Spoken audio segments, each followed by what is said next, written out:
Alright, so what was the item that I wanted to buy that I had seen the first time I was out there?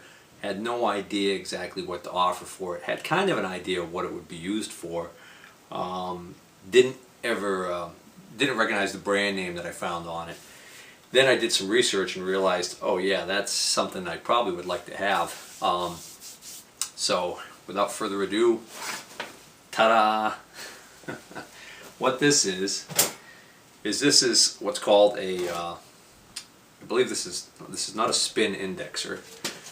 This is a horizontal vertical collet index made by a company called Yuasa, Y-U-A-S-A, Yuasa, Japanese made, pretty good quality. Hardinge makes a version of this that's probably considered, I think, maybe the Cadillac of the brand names. And then of course I think Enco has one of these, and then there's like a generic MSC, I think one or something like that. But this one would be considered probably in the middle of somewhere. They're probably not, you know, as high quality as the Hardinge, but still up there. And what this basically is I'll turn this around here, show you the other side. This takes 5C collets. This particular model on this one is a 550-004. Turns out, you go to the Yuasa website, they still sell this model, and I was able to print out a PDF, which is the parts list and the operating instructions. And then also I was able to print out a page that is the specifications page. And the reason why they call this a horizontal vertical is because you've got mountings on the bottom here. You get the ability to bolt this down with studs to your using your T-slots on your mill. You can bolt this down horizontally, or if you need be, it's got mounting so you can flip it up like this and mount it this way. Okay. Now, those of you who know, this is similar to a spin indexer, which I've got a spin indexer, cheap one, that came with the mill here. And it's kind of buried in the back there, so I'm not going to take it out, but you've probably seen spin indexers before. You know, and a cheap spin indexer probably is about 70 bucks, and they go up from there. So I got a steal on this. It needs to be cleaned up, but as far as I can tell, it works, and I'm about to find out whether or not it's fairly complete, because I couldn't quite figure out how this worked, and now that I've got it home and I've got the instructions, I figure I'll play around with it a little bit. Convenient ratchet mounted on front of spindle provides rapid indexing. That, I believe, is going to be this lever here. But right now it doesn't seem to do anything. Convenient ratchet mounted on front of spindle provides rapid indexing. Index plate has 24 index locations, 15-degree increments.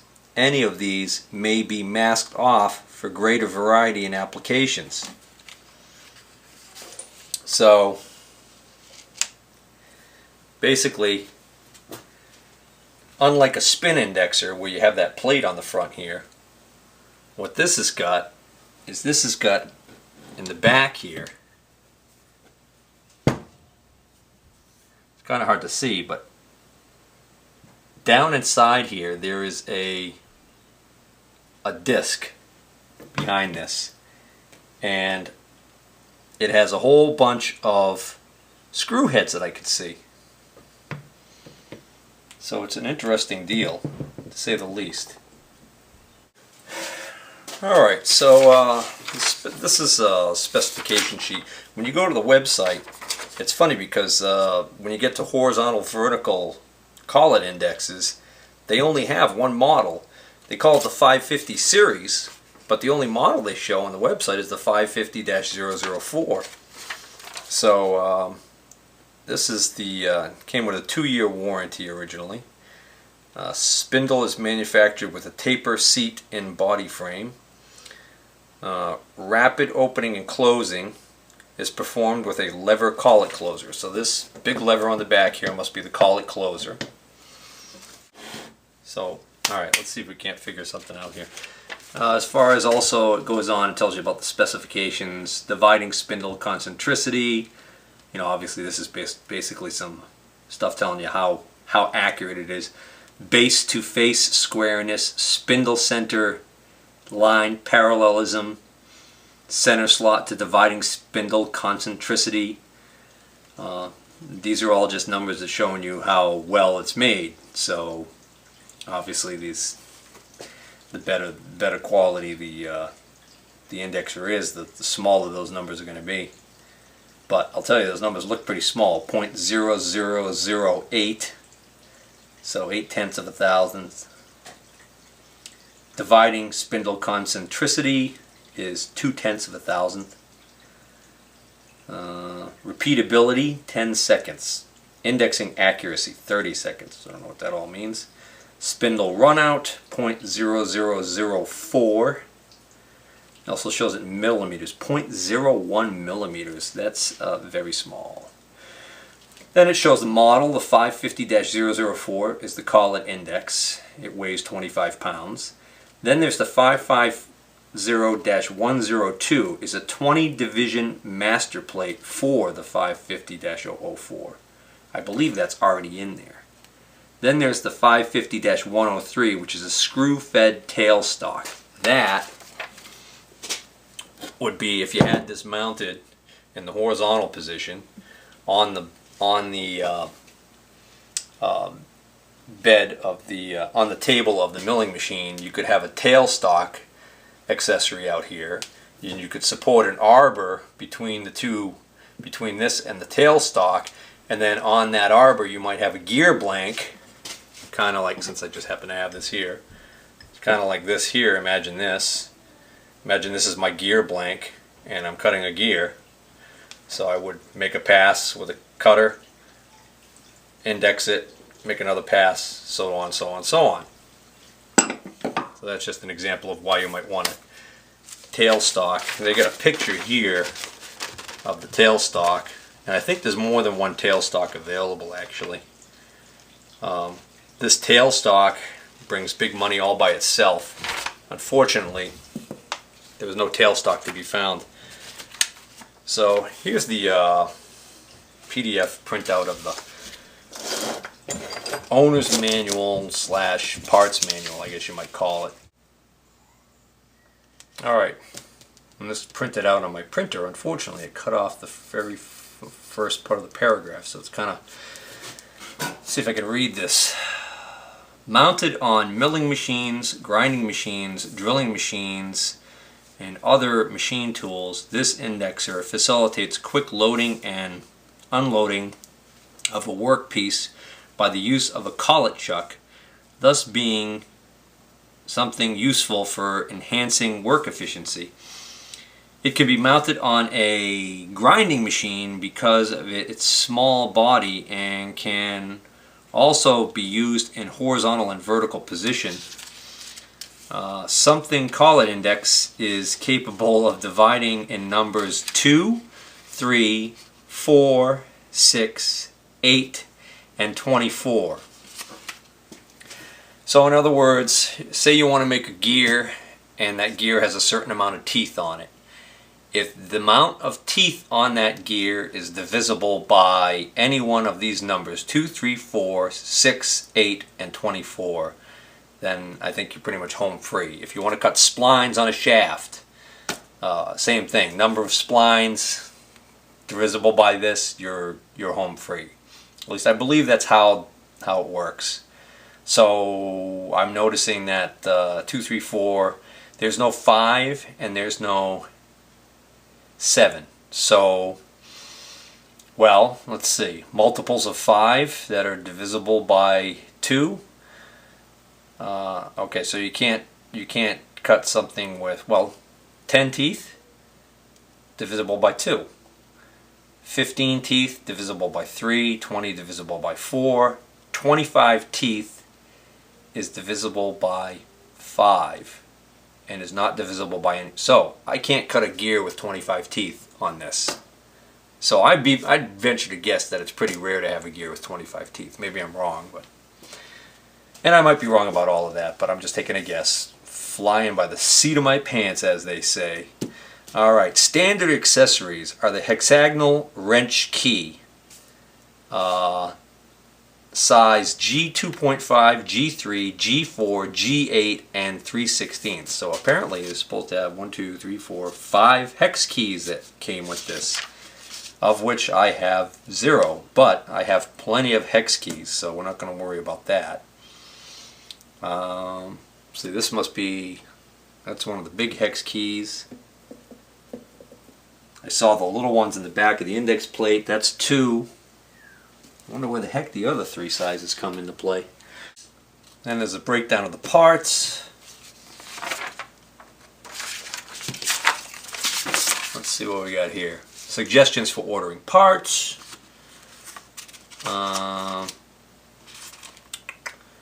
Operating instructions and functions of each mounting of collet. Selecting a 5C collet having a radius suitable to the diameter of the workpiece. Alright, so in other words, obviously we got all different size 5C collets. The collet that is in here now that came with this, that's sitting in here, is pretty small. Put it in the front of the spindle and screw it in by turning the drawbar in its rear side.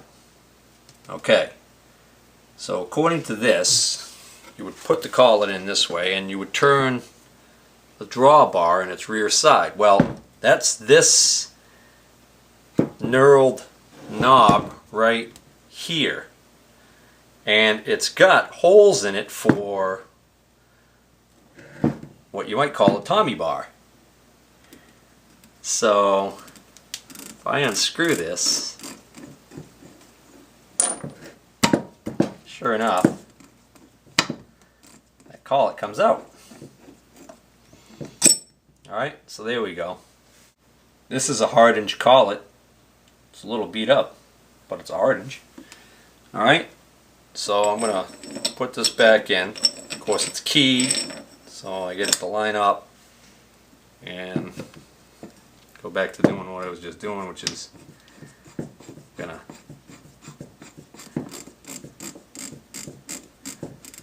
tighten that up. Put in the front of the spindle and screw it in by turning the drawbar in the rear side. Okay. The master indexing plate has an index adjusting bolt CO1-21. Alright, let's see. The master indexing setting of dividual number. The master indexing plate CO1-07 has an index adjusting bolt CO1-21 in each of the 24 index holes arranged at equal intervals. Example, to divide into 4 equal sections, select 4 holes from among the 24 holes at intervals of 6 holes and draw out their indexing adjusting bolts by rotating counterclockwise with the key wrench. At this stage, 4 holes have been formed on the front side of master indexing plate so that the index pin can engage with them. On the other hand, the index pin cannot engage with other blind holes. Okay, I see what this is saying. Believe it or not, I actually understand this. So what they're saying is, down on the back here, let me see if I can get a better shot of this. Alright, so down in there is the master indexing plate, and you can actually see all of those little screw heads. Each one of those screws is actually a pin. So what you're supposed to do is you're supposed to turn in the ones, well, turn out the ones that you want to expose the hole, and then leave the ones turned in that you want to keep the holes blocked. So there's holes on the other side of that plate that we can't see that are going to be engaged by the locking pin. I just wanted to back up a second here, and I figured out how this rapid collet closer works. I didn't have this nut on the back tight enough. I just happened to grab this tab because it kind of fits in this collet. So you can see it slides right into that collet, and then if I pull this big lever over, it actually snaps in. Of course, this would be a lot easier to do if it was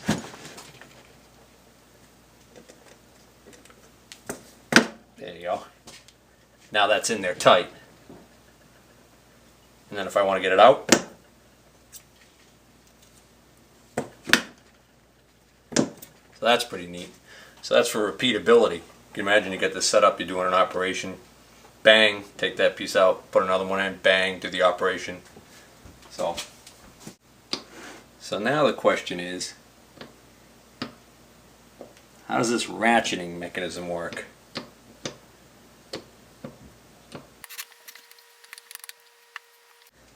So there may be something broken on this thing, or just plain wrong, because, well, maybe it has to be locked before it actually,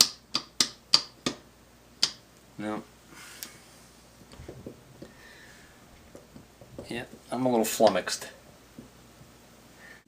That seems to be stuck. So I'm going to take this off. This is just a protective ring that protects these threads. These threads are here so you can mount a chuck on this and give this tool even more versatility than it already has. So I'm wondering if I take this out, take this drawbar out completely, whether or not I can take this spindle out.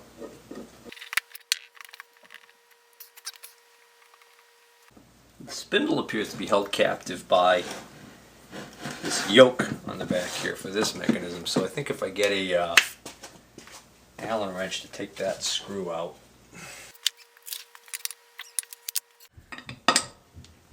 Oh, what the heck size is that?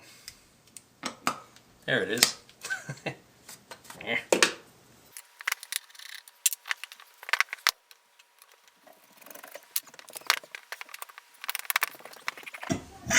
There we go.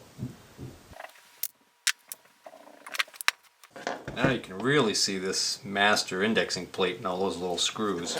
It'd be too easy.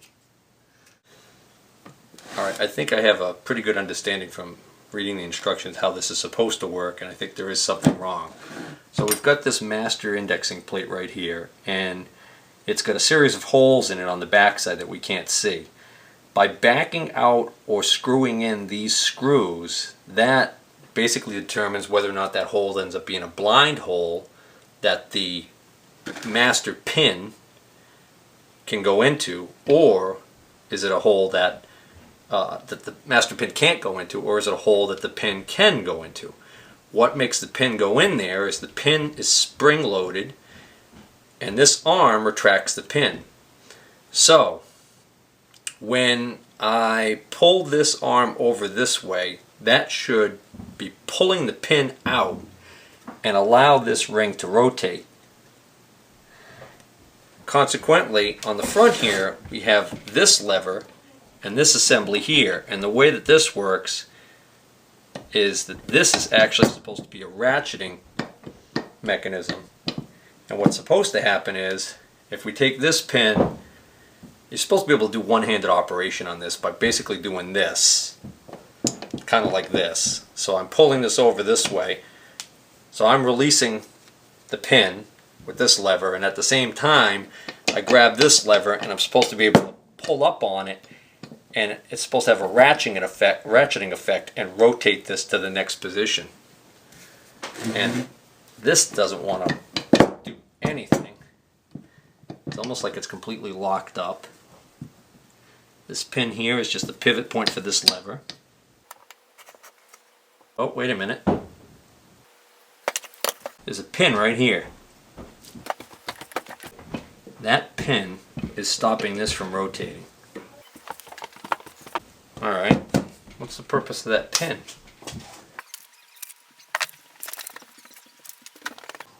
I can see the pin in this diagram right here, but it doesn't even have a... It doesn't have, on the exploded view, it shows the pin, but it doesn't have a call out to tell you what that pin's for. The pin's just stuck. Well, wait a minute. The pin just keeps this from rotating down this way any further than it already is. That pin's not going to stop me from making this rotate up, which is what I'm trying to do. Of course, that's locked, but when I pull this out right here, like this, that's when this is supposed to be able to turn. Urgh.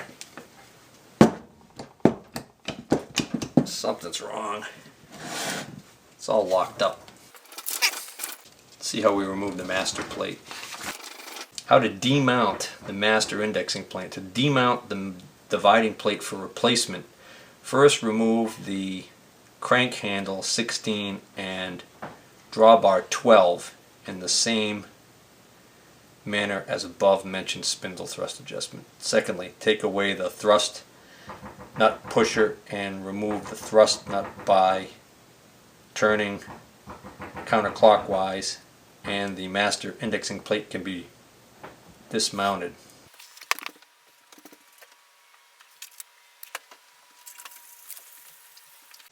Well, that's a special spanner.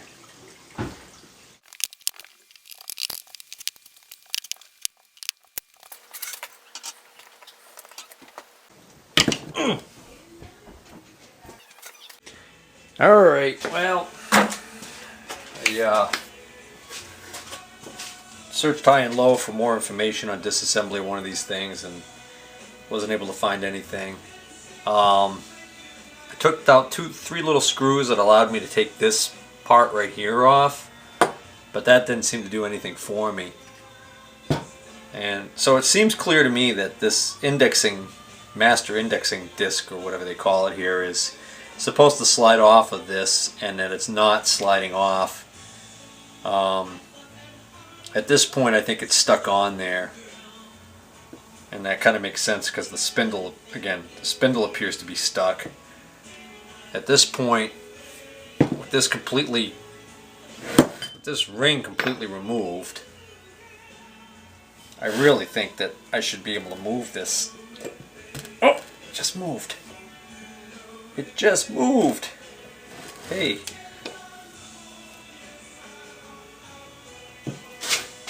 Let's see.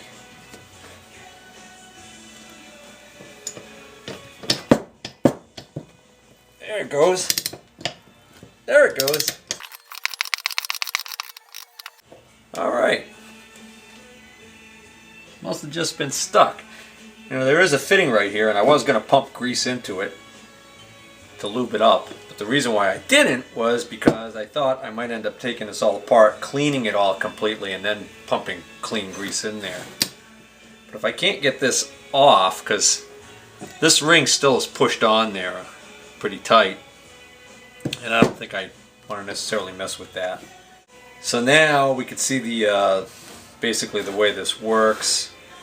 You've got to pull this lever over. That disengages the pin from the hole on the master disc there, and then you pull up on this, starts rotating. Now you can release this, and it's only going to rotate far enough till the pin falls in the next available hole.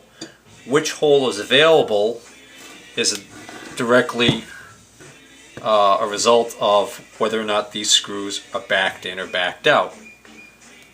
So what I'm going to do is I'm going to rotate in just for giggles, I'm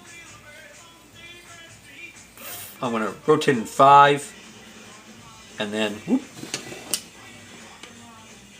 and leave the sixth one out. Did I, is that right? Well, that's clearly the one that it's in right now, because that just moved that whole lever. As I screwed that one in, the lever moved. Okay. So these were all out. This is kind of interesting because you would think you would want them all in and you would back out just the ones you want. I don't know. Never mind.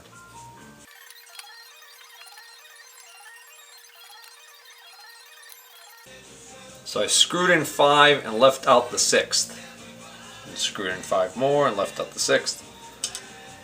So what I have now is 1, 2, 3, 4 holes open. So theoretically, if I wanted to,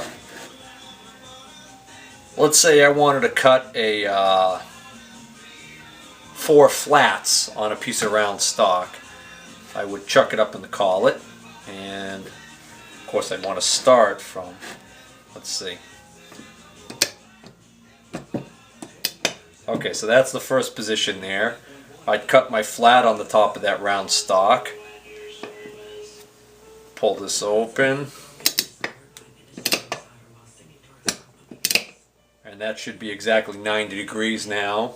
Cut my other flat. Do this again. Now I'm in the third position. And the fourth.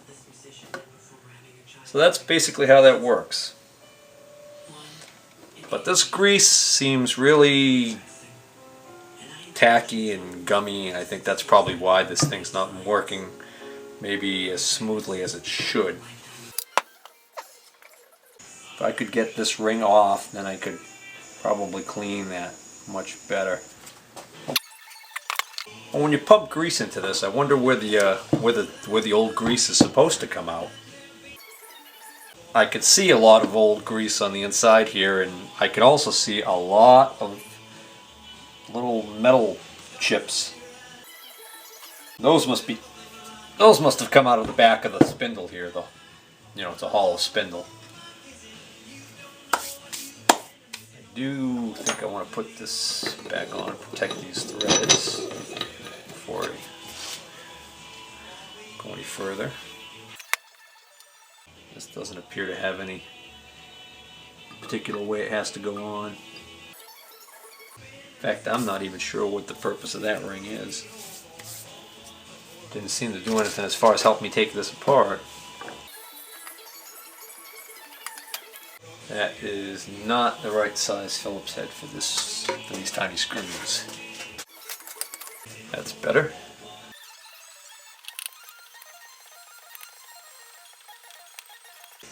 Got a couple of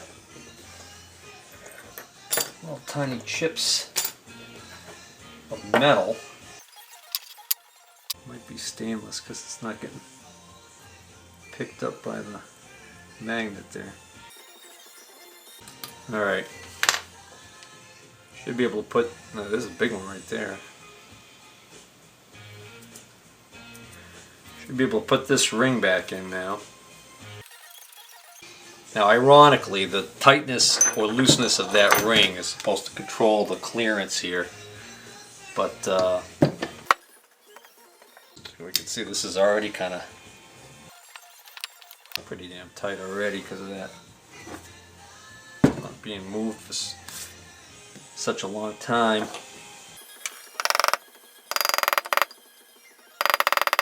Just gonna snug it up. Seems to be working now.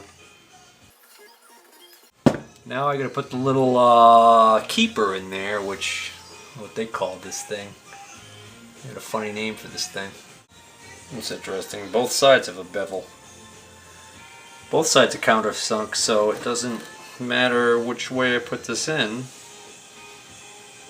as far as the screw goes. Now, this has teeth on it that have to mesh with the teeth that are knurling on the outside of that nut, so if it's not gonna go in, then I might have to adjust the nut just a tiny bit to compensate. No, it's going in. Alright. It's in. Screw. Next goes that. Let's see if I can clean that up a little bit. Swarf in the threads. Swarf in the threads. Alright, so I just clean this up some. Not much. And this little cam roller just goes on here like this. And these cam rollers ride in this part right here like this. So a top and a bottom to this thing.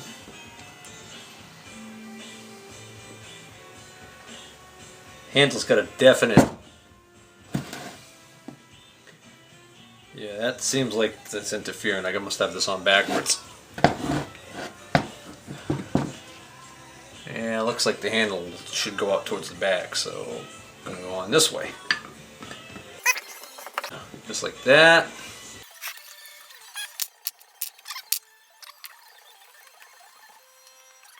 These go in nice and easy because they have no threads at the end. It's just a pin at the end. That's the good news. Bad news is if you lose one or strip one, you're going to have to either special order one, or I guess you could make one and just take a regular hex head screw, socket head screw, and turn the end off down to that smaller diameter. Alright, so hey, does this fit in here? Hey, it does. Cool. Good. I can use this. So let's pretend that I'm gonna cut these flats on this thing. Oh, I don't want to set it all up again. This because this has got 1, 2, 3. What's this got? 1, 2, 3. This has got 6 sides to it. But put my collet in, and if you do this just right, then you should be able to pull the handle to lock it. So right there I got it a little too. There we go. So that's not good enough. 3 clicks. Locked. Yeah, it sure is. That works good. A little flick. Comes right out.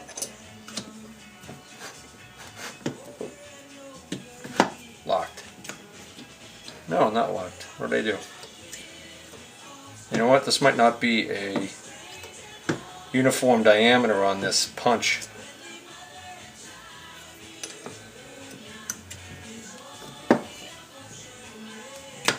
Yeah, it's not.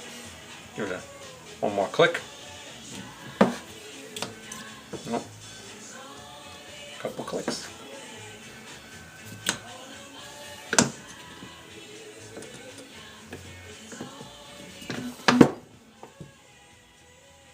There you go. It's better now. Alright, so ow, that springs. You don't want to do what I was just doing and have your hand here, my thumb down here. When this found the pin, found the hole that it could go into, this sprung back like that and smacked my thumb.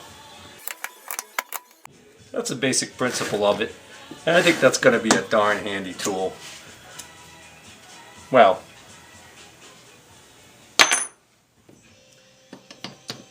it's something anyways. What if I have a chuck that fits this? I'll have to check that out one of these days. I think I'll even just leave that hardened collet in there for now rather than go in search of the box that I put all those collets in that I bought.